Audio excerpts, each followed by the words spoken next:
Sorry, they have Bluey on over here. So in today's video, some of you may want to watch, some of you may not want to watch. This is going to be the video that we go over. Excuse me. There was very limited options tonight when I went to go down to get my food, and I had pizza and soda. I never drink soda, so I'm like super burpy. Anyway, I am Mama Bear to many. I am mom to 15 children. Yes, 15 children. And we have been growing, homesteading and growing a lot of our own food for about 20 years now, honestly. We moved into our house and we started slow and we worked our way up, and we are growing a lot of our own food. But we need to take a step back and just trust that the Lord has a plan and a purpose for this season of our life. And so we have stepped back and we are butchering some of our animals. This is the last time that we'll be butchering animals for a little while. So I know last time I was doing some things around butchering. People were asking exactly what we did, how we did it, and that type of stuff. So in this video, if you're not interested in watching anything about butchering, please do not watch this video. We butcher our animals because we feel like it is a good way, one, to help kids grow and develop, because we need to know where our food comes from, because our food doesn't come from a grocery store. But if you're buying food from the grocery store, show your children where that food is coming from. Show them, if you're buying like grass-fed food, show them like where a grass-fed animal would be from. If you are buying just commercial hamburger, for instance, go into details, tell them where their food comes from, tell them, like, show them feedlots, show them like where the food is actually coming from, so they understand why they want to make choices or not make choices later when they become adults, because we all have to make that choice, right? We all have to decide whether we are going to eat this way or that way, or whether we're going to grow our own food or not. Another burp, sorry. I'm solely, like, let me just tell you. So we have to make those decisions in our lives for ourselves and our families. We decided that we were going to grow our own meat, and that has helped us a lot. My son had developed an antibiotic resistance because there's so much antibiotics in commercial meat. He had developed an antibiotic resistance earlier in his childhood, and almost died of pneumonia because none of the antibiotics would work. And I said, where would he get an antibiotic resistance? And then I started looking into things and seeing how much antibiotics were actually in our food system. So that's what got us actually like really going on things. Before then I was doing a couple of chickens just for fun, and some veggies and that type of stuff. So make good choices. If you choose to be vegetarian, understand if you're doing that. We did that for a long time because we couldn't get good quality meat, but it's not really like, as far as harming animals and that type of stuff, lots of farms need to be like seriously farmed, and there can still be like harm to animals because they're using big commercial equipment going through fields, and small animals can get, you know, killed in that process. So just because you're a vegetarian doesn't mean like no animal's ever going to get harmed. It just is you changing and deciding for your family what works for your family. We did that for about 2 years because, one, we couldn't, the main reason is we couldn't afford to buy the quality meat that we wanted to buy, and we were not growing our own meat as of yet. And that was right after his antibiotic resistance type thing. And then we were struggling health-wise, especially it started off in me being pregnant a lot. It just was not good for me to be eating full vegetarian. It takes a while, but my body, it was just really, my body was having a hard time with it. And so then we also started noticing some like nutritional deficiencies, even though we were eating whole foods. We were eating vegetables and rice and that type of stuff. We did eat carbs, but I was making all of our own breads and that type of stuff. Yeah, I keep saying "and that type of stuff," sorry. Yeah, so in today's video, we are going to be butchering our animals. We'll do the chickens first. So we were blessed. We had a bunch of people come help us. So if you remember back, I mentioned in one of Azariah's update videos, we had I had a woman contact me about coming to pray with me, and she came. Well, they came that day, and since then we've been like chatting back and forth. They're the ones who invited us over for Thanksgiving dinner. So it's just such a blessing that they're doing that, or did that. Yeah, it's just been really nice. They've come over to Boston Children's and prayed, and definitely it's amazing to see like the church acting like the church, and serving one another, and it's just a beautiful thing. It's beautiful. I want to be the one to serve, and it's hard sometimes to accept like help, but at the same time, like, I listened to somebody before say not accept help is like to not accept God's blessing on your life. So I want to really make sure that I'm not doing that. So they said that they would come help us butcher animals on this day.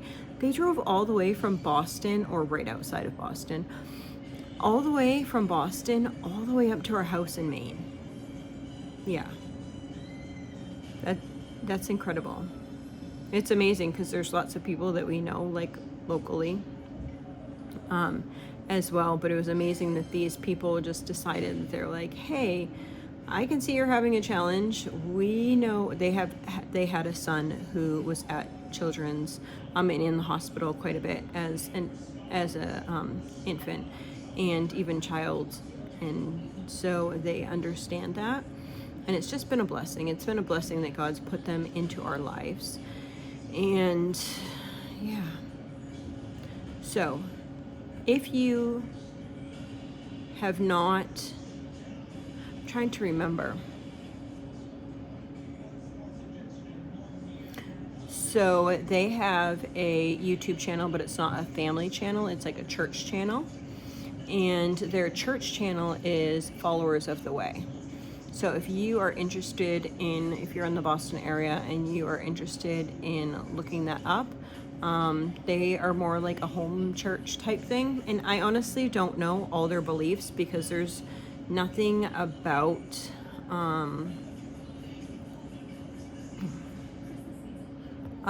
them that is like forcing us to learn a belief or forcing us to go to a church. They actually have never actually asked us to go to church, which is amazing in itself, but just from their character and stuff, like I wouldn't mind going to church with them because I think it's great. I have listened to a couple sermons from them. There is one that talks about modesty, and 4 women from the church do a video together. I'll see if I can link that if I remember. I'll see if I can link that down in the description box below. I just thought that it was a really good video just on like their thoughts and stuff on modesty, and everything that they believe is not 100% what we believe. It's not like a certain denomination that we're like either of our families are really like a part of, or I don't know if they have a denomination, to be honest with you. I just know that they're showing the love of Christ. Anyway, they came up to help us butcher animals. So they had a small, I guess they had like some goats and chickens before, and God called them to the city. And so they have been in the city, so they don't have goats and chickens. But a lot of quite a few people at the church also wanted to see if we were willing to like show them like how to do this and be involved. And yeah, there's a beauty in it. There's a beauty in if you grow a plant, you put a seed in the ground and it grows into a plant, and you're harvesting that and you're eating that. There's something beautiful in that. There's also something beautiful in growing an animal in an ethical way and not wasting pieces of the animal when you are butchering it, because commercial industries waste tons of the parts of the body. And we choose which cuts we want, and sometimes the other ones just aren't used well. Yeah, so there's just a beauty in that.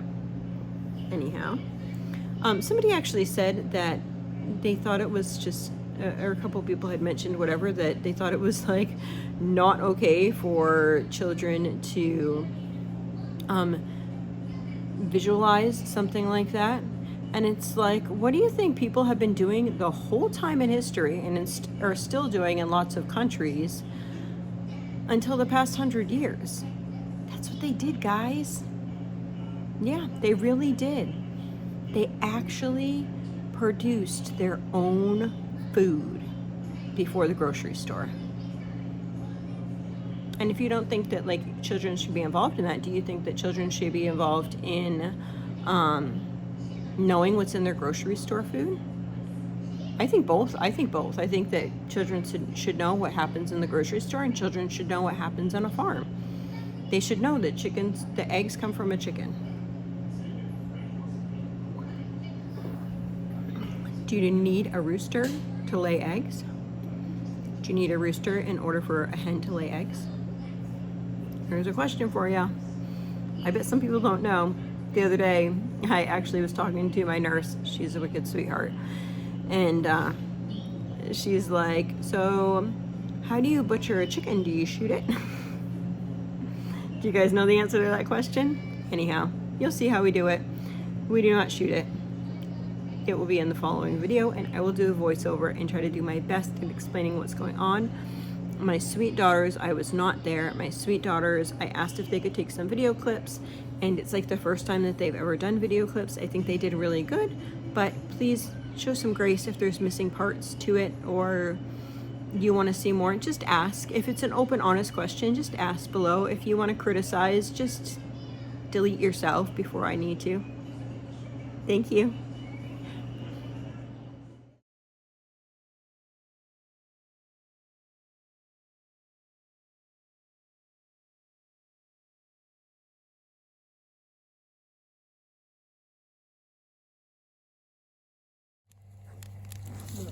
So we always start the morning with lighting a fire under this outside stove and putting 2 pans of hot water on there. One is going to be for scalding the chickens, and the other is going to be to refill the hot water in there. So there are the chickens that are going to be butchered today. They collect them all and they put them in cages. We try not to feed them for at least 24 hours before, or else things can get a little messy. The tables are all set up. So she's going to just chop off the head.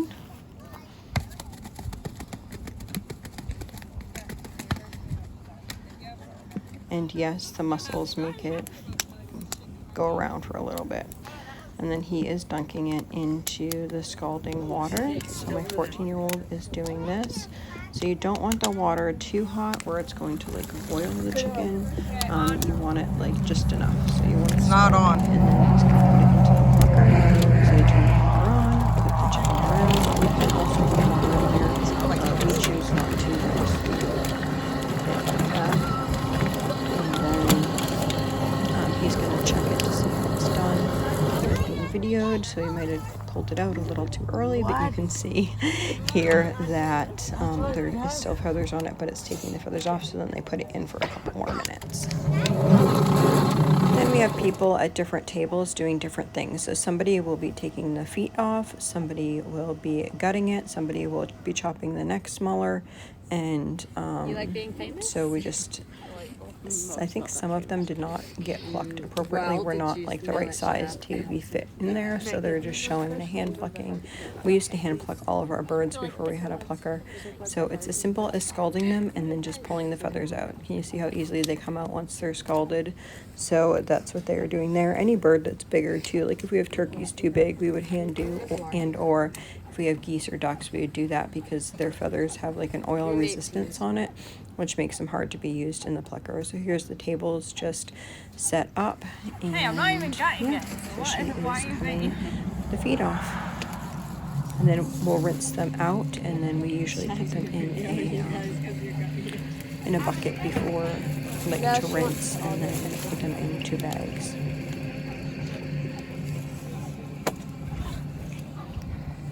We either compost or give an animal scraps depending on what we have there. If we have dogs or pigs or whatever, they'll probably get the scraps, and then if not, then they would be composted or taken to coyotes. Why did Sometimes they- there's people near us that use Oh, carcasses there's the and second pig. tidbits and Guys, pieces they have for perfectly coyotes, so we try to just make complete use of all the pig. products.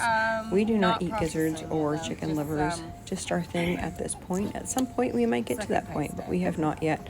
I haven't figured any of that out. There's lots of pieces that you can be using as well, just like the chicken leaving feet the and cutting such. up to us. I've not done that yet. Yeah.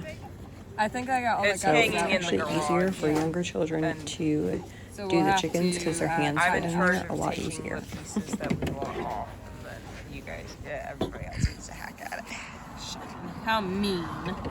Not helping. I'm helping. Ta-da! All the chickens in the freezer. So if they were meat birds, they would be a lot bigger. These are not meat birds. These are just old laying hens. So now we're moved on to the cow. So the men were taking care of that. Basically, the cow was shot, hanging upside down on our homemade game pole, and they are skinning it, trying not to waste. You can see there that there's just the skin and not too much meat. We have people that are learning as well during this process, so there will be a little bit extra compared to what there might have been if somebody had been doing it for years, but we're not trying to waste anything. We do eat the liver for the cow, and usually, I think I've shared this before, we'll take the liver, cut it into strips, make it into a powder, and then we can use that inside of smoothies because it's really healthy for you. It's really high in iron. So that is what we usually do with that, because not everyone likes liver and onions. Some people do, but some people don't, and that just gets it in, and we get the benefits of that, and we're not wasting that from the animal. So they're just going to completely skin it out. Once they've done that, then they are going to gut the animal. So they will cut the cavity and let all the innards fall out, but you don't want to do that before you skin the animal, because then it's not going to be taut for you to be able to skin it. What happened? So on this day we had some people who knew what they were doing and had done it before, and others who just wanted the experience, and I think that's wonderful. I think it's great to know where your food comes from, and this is a good experience for anyone to learn where your food comes from. So my son on the left, he has been doing this for years. I think he was probably, I want to say 13, 14 when he started. He started with me. I actually started skinning before my husband, but then my husband started too. We were doing it together for a while, and then he took over that, which is good. I usually do the part inside where you're butchering into pieces and such, and that way I have what pieces I want for the types of meals that I cook, and it's easier for me to know those cuts versus somebody else. So usually me and my daughter would do that, but on this day they ended up doing everything all at once. We had such a small time frame in order to do this. They got there Sunday morning, and then they left Monday day, like around lunchtime. So not much time at all. They ended up getting those chickens, which were I think she said 45 chickens, 2 pigs, which will be coming up, and then here comes the contents of the belly coming out. You'll see how much it really is. One day years ago, we had like one of that get stuck. It was such a pain. As you can tell, the sun is going down here because it's late in the day, and they've already done the 45 chickens and 2 pigs. So they're working on their first cow. We have 2 more cows to do, which we'll be doing this coming weekend, and then we'll have all that meat in the freezer. So there is the carcass just hung,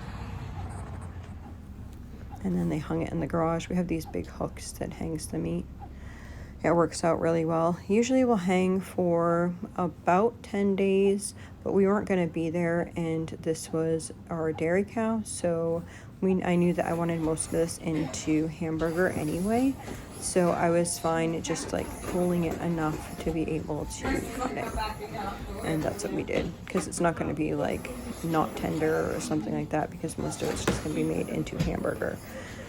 So on that day, they didn't grind everything into hamburger, but they chunked it into chunks ready to go into the grinder. Everyone's working together. Honestly, things like this don't have to be like cumbersome, it can be a really enjoyable time when you have a bunch of people together and you're just talking and getting to know each other. And yeah, so that's Sweet Pea over on the right hand side. She is 7, and then across from her she is 12. So it just becomes part of life. It's not like weird, it's not disgusting, it's just like a part of life, and a part of life is death, whether that's an animal or people, really, in reality. But it's the times that you spend together and the love that you share together that are really meaningful. So she is putting all the little hamburger chunks into bags so that we can grind them up later. She was doing a great job of that. There's really jobs for people of all sizes. So she loves being a helper. Actually, they all love being part of meat day, especially when they're younger. They're like, oh, I get to do that. So it was enjoyable. My daughter, who was doing the chickens, she's really good at overseeing what cuts need to be made and what type of stuff. Now we have meat. Ready to go into the freezer. Another big chunk of meat. A cow weighs, I don't even know. We'll get a good 3 to 500 pounds of like boneless, skinless meat. So we end up taking a joint for ourselves to make beef broth, and then we also gave them a joint so they could make beef broth. And I'm going to put it out there that if anyone would like It detects when it needs it on, I guess. joints, then let us know for this next batch. So there we go. And in the freezer it goes. Such a blessing. Look at all that. So lovely. That's all the pork, which you're going to see in just a minute. So that's how full the freezer was. That freezer was by the end of the day. So we should be able to fit the other 2 cows in this same freezer. It's a massive freezer. I know the video doesn't share like how big it really is, but it really is a large freezer.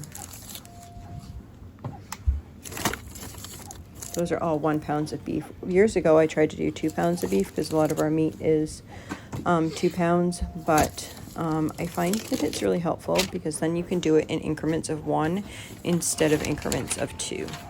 So like if I wanted to do a soup and only have 1 pound, then I could do that. But if I wanted to use 3 pounds, say for a meatloaf, then I could do that. Or I could have 6 or 5 or whatever, instead of having to be like 2, 4, 6, it can be 1, 2, 3.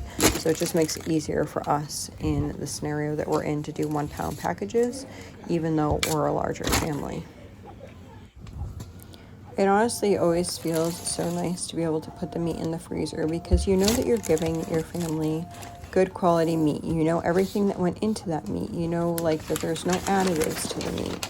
Even though that it can be hard, like I guess, or it could be hard for some people like emotionally to do it. Like there's this sense of knowing what's actually in your food. I don't think that we get that when we go to the grocery store. We're not thinking, oh, I wonder what's inside of this. I wonder how the animal was treated for its whole life. I wonder, just what kind of care and what kind of feed that it was getting and what conditions it lived in and if it, was well cared for and well loved, like while it was here on earth. So I think that that's a special blessing that I feel like we can give our animals and then show our children that it produces like good quality meat. So somebody had asked before, like if I felt bad about doing it. No, I don't feel bad about doing it because it's just a part of life. If you're a meat eater, you should know like where your meat comes from. So to me, it's just more matter of fact. Versus in a grocery store, people don't really know what happens to that meat or to that animal. So just a difference. I think sometimes people are vegetarians or vegan or whatever because they're cruelty to animals. And I can see that. I can see looking at commercial or industrial meat products and seeing how they were raised and even how they're butchered and how like inhumane certain things are. and to research that and to know like what's going on like in our, you know, mega culture food system can be kind of upsetting. So I can see like their reasoning behind it, but I think in a way it's beautiful when you're doing it yourself. And here come the pigs. So we did the pigs right on the tractor. It was easier and it could be up higher here. And the cow was going to be down there. So my son, who just turned 18, was in charge of the pigs. So he had people helping him that have not done butchered or done pigs before, except for I think my son who is 14 is going to be here in a couple minutes. So he's just sharing with everyone how he does things, showing all the steps in this. And then people are learning their own thing. As you could see from that last clip, behind them were people doing the chickens. So all of this is happening simultaneously. So some people were doing chickens, some people were doing the cow, and some people were doing the pig. So my son was in charge of doing the pig. My husband was in charge of doing the cow. So that's how it worked out, just so we could get it all done. I was not there for this, but upon looking at this video, I am thinking that my husband is trying to cut out the sack so that it doesn't get all over the place and taint the meat. I think that's what's going on in this picture. My son might not have felt comfortable, that it might not explode all over. I'm not quite sure. I would have to ask, but I'm not with them at this moment. Also, they are really careful when it comes to like poop or anything like that, that isn't going to like get on the meat. So here is all the intestines coming out. Like I said before, we do not keep the liver in a pig, just somehow. We think that, for one, we don't really care for the liver. Also, a cow is like a clean animal. It has numerous stomachs and is a clean animal. A pig is not. And all of your like toxins go through the liver. So I just think that it's a less clean. That's our choice.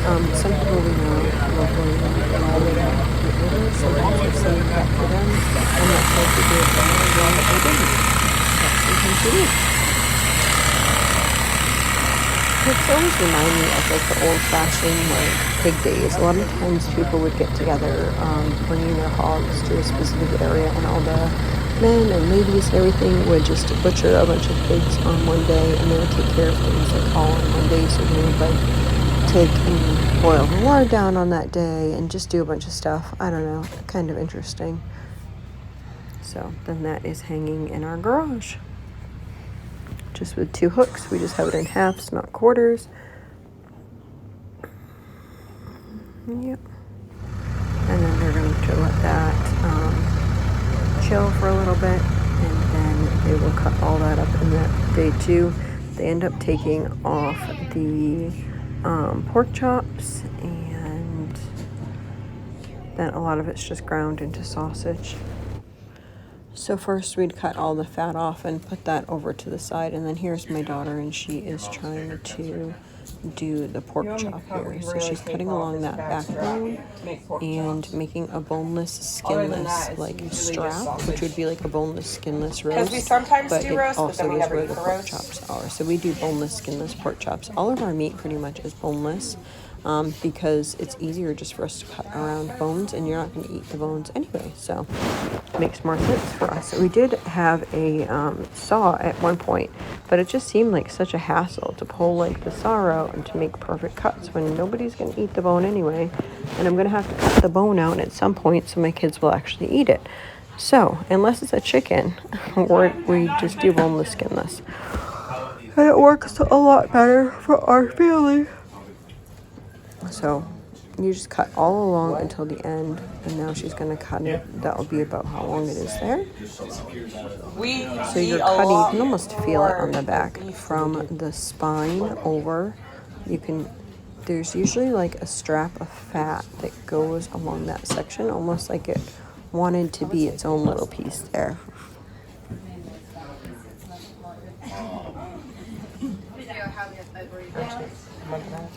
She usually cuts and makes the cuts with me. When I'm home, it'd be me and her. We usually like make all the cuts off the meat, and then the kids would take and cut it into pieces. So now she is going to weigh each amount into a bag.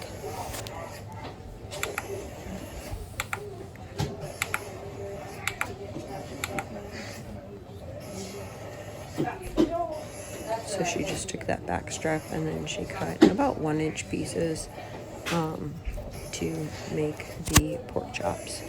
We eat, as far as pork goes, we eat a lot of pork chops.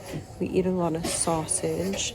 And sometimes we'll do hams, but overall, those two things. If we have like a piece that doesn't look too fatty, then I might just kind of keep that and we could use it for like pulled pork or whatever. But most of the time we just do those 3 things in our meat because that's the way that we would eat it. We don't get into fancy cuts. I usually don't do bacon because the bacon's just a little bit different. I'll just cut it off and use it for sausage. Everyone's just working together, which I love seeing. It's so neat watching a bunch of homeschooled kids working together, or a bunch of kids in general that like have the purpose and want to know the knowledge of what's going on versus not really caring either way and feeling like it's a chore to do. Yeah, no, you're good. Yeah, you can pull it off the ribs. Cool. There you go. Awesome. Yeah, yeah. So what they're doing, you can see, is they're just cutting all the little pieces of meat off, and then they're putting them in a pile, and then those will get ground up for sausage. So we're able to pull off all the meat that we possibly can and use all of it that we could possibly can. I think in the big food industry, they waste a lot too because they get the important cuts and then that's it. Nobody's going to sit there and like cut in between ribs. You know, a lot of times that can be wasted. And there we go in the fridge with that. Beautiful. It always feels good to have a full freezer. I can't wait to have this all winter. Yes. I'm working on making my menus right now, so it's nice. She's putting newspaper in between so they don't freeze together. Didn't even say that last time. So yeah. But they are going to, yeah, I'm working on doing a menu, so I'll be able to have that for, I'll be able to say what meat we're going to bring back so that I can make a menu so we can use all of that for the pantry challenge, which is coming up January 1st, 2025. So I hope you guys join us in that. Maybe you want to challenge yourself, or maybe you just want to watch a bunch of channels that are doing the challenge so that you can get good recipes, get good ideas, and it can be a blessing to your family. I hope you enjoyed this video.